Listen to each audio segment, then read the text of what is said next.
It is 9 o'clock. It is Wednesday night. That means it is time for Food Addiction, Fair and Firm. There's my girl, Laura Lee Preston. How are you, friend? You and me, right? Here we are. Is it more fun watching? Hi, Dawn. Is it more fun watching now that you guys have seen this little tiny room that I'm in?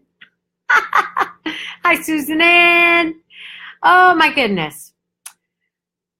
It is cold here in Georgia. Yes, indeed. Cold being a relative term, I know. However, it's cold for Georgia, man, and I am not liking it. So tonight we're going to be talking about a super, super important topic, which is how your addiction affects families. So before we get going here, ooh, snow up in the Ohio. Ew. Sorry, I know that's cold. I know. Hi, guys. Hi, Terry. Hi, Susan Ann. Hi, Laura. Hi, Dawn. Hi, Marta. Okay, so tell me, while we're waiting for more of our friends, hi, Jennifer, how has your addiction affected the people in your family? How has your food addiction, how has your weight, how has your obesity, how have those things affected your family? Somebody give me a few little insights. Anybody, hi. I am so glad y'all are here. I love Wednesday nights. I got to play the feelings game with Callie, and now we get to do Food Addiction, Fair and Firm. So make sure, while I'm talking about things, you be over there letting other people know about the things I'm talking about and how they relate to your life. Okay, so good. Almost lost my marriage, Jennifer says. Me too. I feel ya, right? Very badly. Affected my kids and hubby. Feeling self-conscious. Very good. Okay, so we're talking about how obesity and addiction affects our family members. Okay, good. My family's been supportive, but they can't buy things I can't eat. Good. I was an observer in my kid's life, not a participant. Ow. Probably was tough dealing with an emotionally moody child. Hi, Bunny. Yeah, you guys, those are exactly what I'm talking about. Those are the ways our addictions affect those in our families. So let's not even talk about the addiction for a minute. Let's just talk about if you've had a bad day, right? Speaking of moody child, if you've had a particularly rough day, whether it's in your head or physically with food, or whether it's you've had weight loss surgery and you've eaten things you shouldn't and you're not feeling so well, how does your mood affect your family? I know that if I've had a bad day in whatever way related to whatever, sometimes it just can't help but ooze out into the family, right? You can't help but have your family be affected by it. Even if you're trying, hi Yvonne, hi Bunny, hi Wendy, even if you're hi Deborah, hi Lydia, even if you're trying really hard not to let your family feel how you're feeling, they know you. They know if you've been having a bad day. One of the things that I loved about my family, and I know yours is the same way, tend to take it out on others. I'm working on that. Hi, Donna. If you're feeling pissy, your family knows it. That's right. It's so true. And I love that I've had the opportunity to learn so much from my children. Hi, Christy. About myself, right? I shut myself off. These are great comments. That's right. So if you come home and you're having a bad day and you're feeling kind of pissy, maybe you're just a little moody, you either, you're kind of crabby to other people, or maybe you're nitpicky, or maybe you snip and snap, or maybe you kind of isolate. They feel it, right? They know it. I remember one time my daughter, Kelsey, said to me, she was in high school, right? Put up walls, absolutely. She said, Just because you had a bad day, Mom, doesn't mean you get to take it out on me. What do you say when your kid says that to you, right? All I could say is you're right. I don't have the right to take it out on you. Here's the thing. Think about when you are active in an addiction. If you are active in your food addiction, for example, and since this program, hi Tina, if this program is all about food addiction, so you may be having an issue with food if you're joining in with us. How many bad days do you have in relation to your food addiction? Let's be honest here. Remember, rigorous honesty. And there are many ways to have a bad day when it comes to food addiction, right? So make notes so we can all know how your bad days might look, right? So what creates for you a bad day in relation to your food addiction? Hi, Krista. For example, do you feel angry because you didn't follow your food plan that day, or angry because you didn't make a food plan? Do you feel discouraged because you got on the scale and it told you something you didn't like, and therefore you personalized that, and instead of reading 3 numbers on the scale, you read, "You're a bad human being." Or you read, "Why bother?" Even though that's not at all what your scale said, that's how you interpreted it. And if you don't like what that scale says, you're discouraged, you're angry, you're down in the dumps, you're crabby. Your family feels that, right? If you're disappointed, your family sees that. If you're stressed, messing up with eating something you shouldn't, your family feels that. Beat yourself up and become punchy with others. Absolutely. Frustrated with losing control in food and moods. Now, if you're active in a food addiction, here's a tough question. How many days of the week are you not affected emotionally by it? Let me say that again. If you're active in an addiction, how many days of the week are you and your moods not affected in some way by the struggles associated with your food addiction? That's a tough one, right? My husband watches me so closely, he asks if I've weighed my food, and it annoys me. Yeah, it would annoy me too, unless you've asked him to do that, right? All right, so 0 days. 0 days. It affects every single day of your life. What does that mean in terms of your family? Here's a painful reality, right? Our addictions affect our family members every single day. Ouch. And I say ouch because how many of those days does your food addiction affect you in a positive way? How many days of your life, if you're active in an addiction, does that addiction affect you in a positive way, in a way that you're going, yee-haw! I am celebrating my life today. I love some me. I love how I'm dealing with this addiction. That probably doesn't happen, right? So let's get a little more down and dirty here. Hit the deck. I struggle every day. When people walk all over me, it drives me crazy, and I just want to snack. So hard to control. Absolutely. I'm tired of thinking about food. It is exhausting, right? I had a positive food experience this past weekend. That's awesome. Let's see. Hi, Nadia. Okay, so here's the deal. This sucks, but it's true. Every day that we are active in our food addiction, it's almost 100% that food addiction affects us in a negative way when we're active in it, not when we're in recovery from it. But when we are active in our food addiction, it affects us negatively in some way.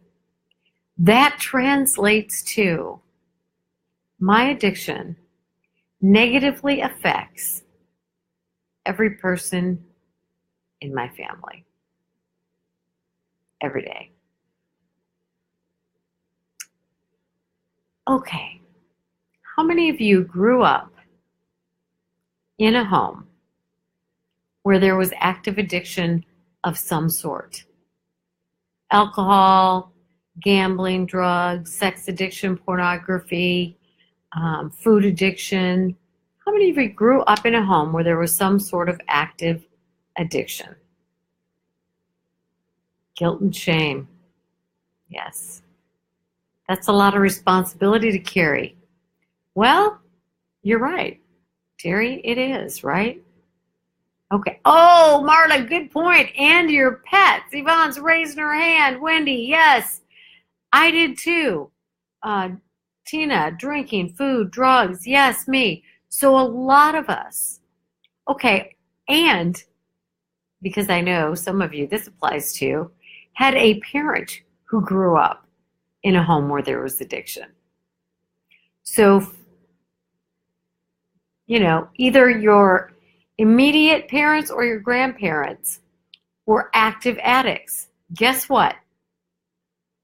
You have been affected by that addiction. How often? Every day of your life.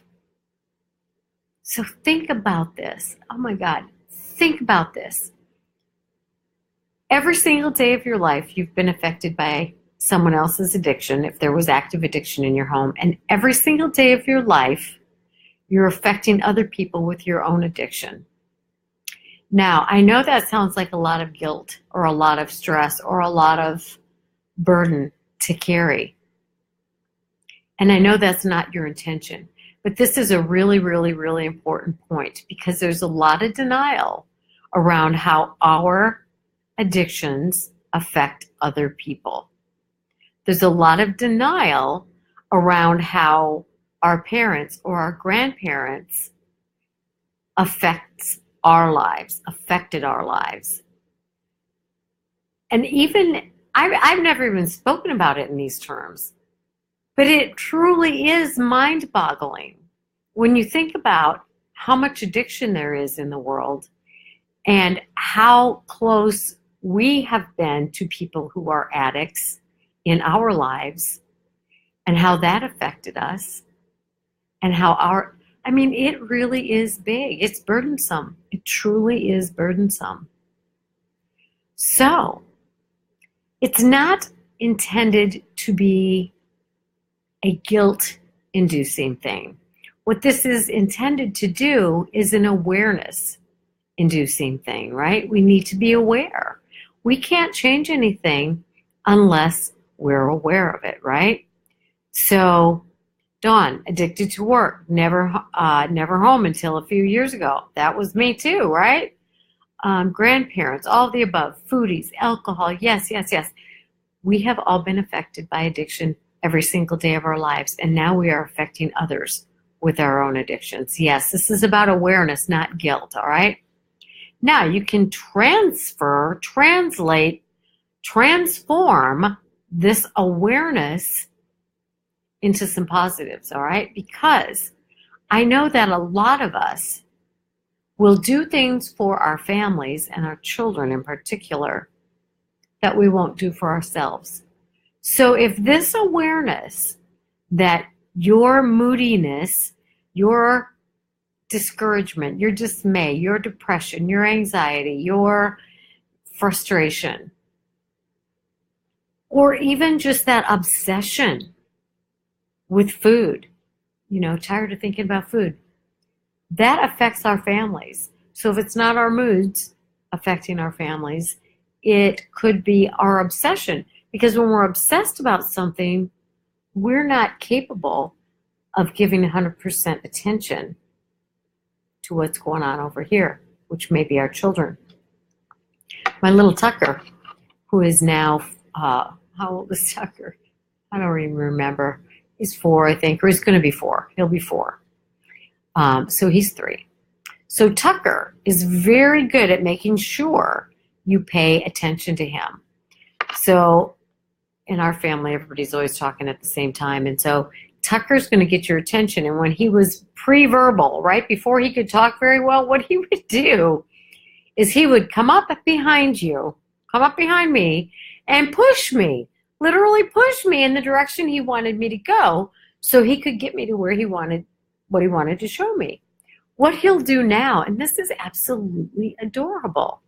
But think about this. This is kind of what your kids or your spouse or other people in your life do, but maybe not so directly. Because the older people get, the more shut down they are, the more hurt, the more tired they are trying to get our attention. So Tucker will come up to you, and if he's trying to talk to you, he will literally grab my chin and say, "Look at me." I love that.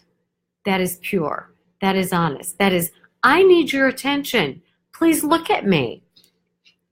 How many times are your children or your spouse or your significant other saying that to you without using those words? And how many times are we so preoccupied in our minds, whether it's thinking about food or beating ourselves up for how we did or didn't do what we were supposed to do that day, or just feeling lousy because the scale didn't, tell us how good we were that day. Think about how much time, attention, and the lack of our full selves that we give to those people we love because of our addictions, right? I love that. Your son used to say, "Listen to my words." I love children. They are so amazing. So what can we do so that we can take this information and turn it into a positive? So what I was starting to say is sometimes we have external motivators, right? Eventually, we want to heal from our addictions and recover from our addictions for us. We want to be enough reason. But sometimes it doesn't start that way. When I went to treatment, I went because I had huge fear of losing my family, my husband, my children. And it was getting close to that point, right? And I didn't want that. Part of it was selfish on my end, but part of it, there was still a part of me that thought they deserve better. They all, my husband, our children, they deserve better. They deserve more. They don't deserve to suffer because of my active addiction. So they were initially my motivation. So when you think about how your addiction has affected the people you love, let that be a motivator. What are my reasons, right? What are my meaningful matters? What matters to me is the happiness and emotional stability of my family, for one thing, right? And each of them as individuals. They matter to me. And maybe at this point, because, right, when we're in active addiction, we carry a lot of shame. So maybe that shame says, I'm not good enough, I'm not worth it. But they are. So let this information and the realization that every single day of their lives, they are being affected in negative ways by your addiction. Let that be part of the motivation to say, I surrender. I am going to do whatever it takes to get through this, to get healing from this addiction. Because I want to have my impact on my children, my husband, my family as a whole be positive. I want them to see me loving me. I want them to see me devoting my attention to them. I want them to see me being able to work through struggles and not give in and fall apart and get dismayed and give up. I want them to see that they are worth it to me and that I am worth it to me. And that is true. You are worth it and they are worth it. right? All right. I surrender. I matter. I love those words. I surrender. I absolutely do. Okay. A lot of shame. I know shame is the inner core of addiction, right? Um, okay. I would like a marshmallow to place in her fire. Well, now, I don't think that would work, Dawn, because it's a gas fireplace and you can't even feel, you can't even feel the fire. I suppose if you actually got the marshmallow through the glass, probably. Anyway, all right, guys. So, how do we make up for time lost when we didn't give them what they deserve? We don't, but what I tell you, you do. I tell you what you can do. This is one of the most amazing gifts you can give to your family. I'm going to tell you a couple of them. And I don't care how old they are. You sit them down and you say, you know what? I love you more than I can ever tell you. And I know that my issues with food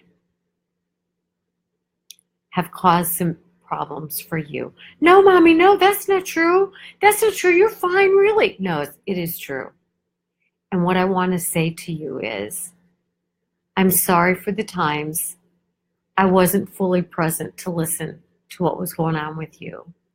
And I'm sorry for the times when my mood was crabby because I didn't feel good about myself.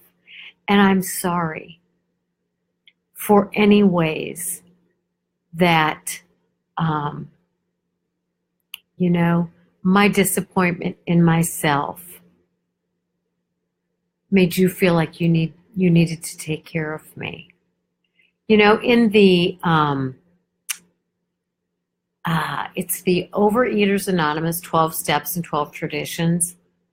In the 12 Steps part, whether you subscribe to OA or like their philosophy or not, I'm telling you, there's an amazing inventory in there where they ask some really, poignant questions, some hard-hitting, direct questions that help you answer, how has my addiction affected my family members?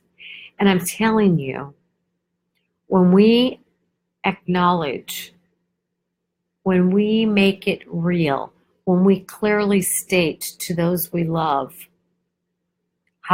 what we have done and what we have struggled with have affected them, and we apologize, they will be forgiving. I don't think I can think of a case in 30-some years where there has not been some level of healing when the addict makes amends. That doesn't mean that the other parties don't still have to work through their own issues in relation to our addiction. They do. But I'm telling you, it is an amazing, amazing, amazing gift that you can give to your family. I have had these talks with my family so many times. It's like, really, Mom, enough already.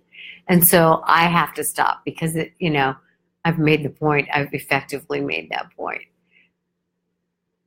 Some people never get that. And I hear from so many adults, 30s, 40s, 50s, 60s, who say, it would have been so nice just to have an acknowledgement from my parent that their addiction affected me. They may not have used those words, but that's the gist of what they're saying, right? It would mean so much, and it does mean so much.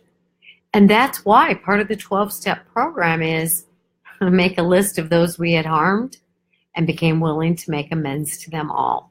Whew, that is tough stuff, because you know what that requires? That requires addressing denial. Because I'll bet if I had asked you guys, or if we were just having a conversation about it, and we were just talking, how's your addiction affected people in your lives? We might go, oh, maybe, this or that, or maybe, probably not so much. But, and honestly, Sincerely, this is the first time I've ever approached it in exactly this way, is talking about how does your addiction affect you on a daily basis? And how does that then affect the people you love?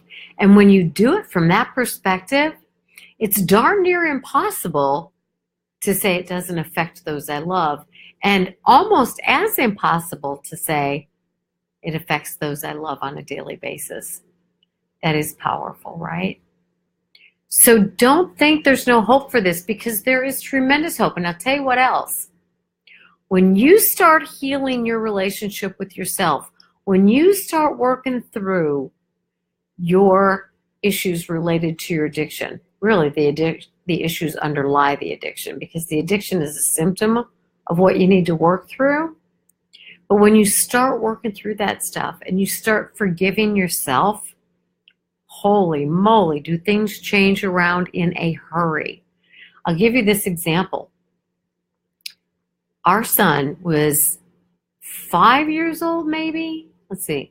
In 89, he was 5 years old because he was born in 84. So he was 5 years old when I quit drinking and when I quit using when I quit abusing prescription painkillers. And I went through that 6-week treatment program, and that's when I started learning how to live life. It's when I started learning healthy coping skills. It's when I started learning healthy communication skills. It's when I started learning to accept my own part in things, not to blame other people for everything. It's when I started getting real about the issues in my family. It's when I started peeling the layers of the onion, the denial that protected me from my own emotions. And within that first 2 years, we put him in a little art therapy program for children. And because he was having issues, he was having some control issues, and young children often have problems with enuresis or encopresis, and that's kind of a symptom of not feeling like they have any control, or they're trying to control. And anyway, he struggled with some of that. So we took him to a child psychologist, and we also put him in this little program. It was an art therapy program. And let me tell you, the art therapist said, and it was a 6-week program, she showed us his pictures from the beginning of that 6 weeks to the end of that 6 weeks, 5 years old and into 6 years old. His pictures at the very beginning were him, all alone. In all of the pictures he drew, he was alone. Oh, isn't that sad? He felt alone. And there were 5 of us in our family, and many, many more in the extended family. By the end of that 6 weeks, he was with other people in the picture. He was, with his family. He was with me. He was with his dad. He was with his sisters. He was with friends. That's how fast this stuff can start to change. I shared this with some people this weekend. I used to battle with that, not physically. I used to have, verbal arguments with this 6-year-old child, And my therapist said to me one day, Connie, if you quit arguing, there will be no argument. I thought, oh my God, there could be no truer statement in the world. Now, it didn't matter if he'd have been 6 or 16 or 26 or 36, or if it had been my husband. If I quit arguing, there's no argument. Because unless they want to argue with themselves, right? Brilliant and profound. So I had to learn to quit arguing with a child. Now, the child tried harder because that's what he knew. He expected me to keep the same pattern. But when I changed it, he learned to change. So we learned we could talk. We didn't need to argue. I mean, this stuff can change quickly. So, all right. Never wanted to be like your mother. I feel shame saying that I loved my mom. Oh, you never want to be heavy like your mom. Yeah. You know what? Here's the deal. Most of us say that we don't want to be like our mother or we don't want to be like our father. And the truth is, for almost everyone, not everyone, but we become one parent, we marry the other. We become like either our mother or like our father, and we connect or partner with somebody who's much more like the other one. If you look at my children and their relationships, my twin daughters, one is so much like her father. She's rational, she's logical, she does numbers really well. She was a math major in college. She's the one who told me, just because you're having a bad day doesn't mean, you don't get to take it out on me. Guess who she married? A boy just like her mama. Crazy much like her mama. He is forgetful, like he loses his keys every other minute. He has to go back in the house 3 times because he forgot stuff. He has OCD like I do. He's silly and fun and playful like I am. I adore him, of course. But she became her father and married her mother. Her twin sister, that girl is her mama on steroids. Guess who she married? A very rational, calm, logical, level-headed man. Now our son, he's a little of both, but he's more like his dad, I'd say, and his wife is more like me. So kind of think about that. Now another thing people say is I didn't want to become anything like my mom. So I went completely to the other end of the spectrum. Let me tell you something about the ends of the spectrum. On one end we have this, on the other hand we have the exact opposite. The issues are exactly the same. For example, I say everything I think. That's not usually a good thing, right? Or I never speak my mind. That's not a good thing either. The issue there is the balance of knowing when to speak your mind and knowing when it's a good idea to be quiet. Another example is trying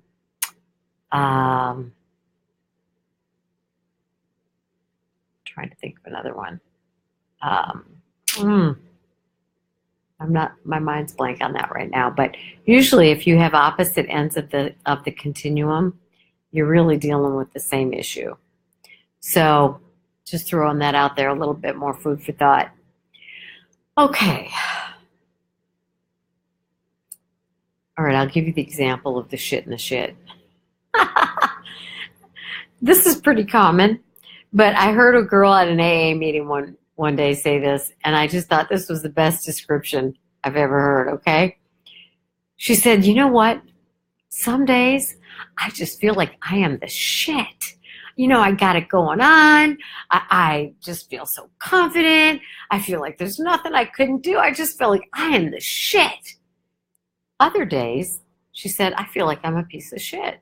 There's nothing I can do right. There's nothing, I just feel worthless. The shit and the shit, right? It's the same issue. It's a self-esteem issue. It's not either all on or all off. Self-esteem is like, there are some areas of my life I feel good about, some areas I don't. But we're not all or nothing, right? The scale doesn't get to determine your worth. If you like the number, you're not a great and wonderful person. And if you don't like the number, you're not a horrible person. So that's just some food for thought. Tonight, what I really want you to take home from this, though, is think about the ways your addiction affects the people in your life. All right? And I'm going to guarantee you it's probably not going to be in a positive way. I don't know of many ways that an active addiction affects people in a positive way. So let that be part of the motivation to do exactly what somebody said, I surrender. I got to quit this. I got to give it up. It's hurting the people I love. No more denying that it is, because it does. And then if you want to take it a little further, think about how it affects the people in your workplace. Think about how it affects the people you meet in a traffic jam, or the people you meet in the grocery store, or anybody, right? Or how you talk on the phone, or whatever it is. And here's another one.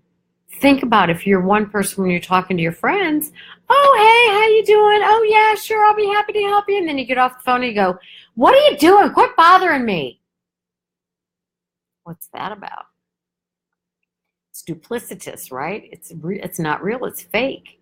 What are you needing from the friend that you're behaving so nice and kind and lovey-dovey and all chipper and happy? And then what's going on that you're doing that to the people in your home? It ain't good, right? So if you're just joining us like Robert, hi Robert, go back to the beginning. Some really good takeaways for tonight. But the message I want you to know for sure in your heart is there is hope. There is always hope. We are alive. We are breathing. We have hope for positive change. And remember, nobody can do this for you. It's your health. It's your responsibility. This day and every day, decide what you're going to do with yours, okay? All right, my friends. Ooh, we could have lots and lots of long sessions about this. This was a big topic. But think about it, and let me know how you'd like to extend this topic into next week. All right, I got some work to do tonight, so I got to get going. Make it a good night, and I'll talk to you soon. Thanks for spending your time with me. I appreciate it. Good night.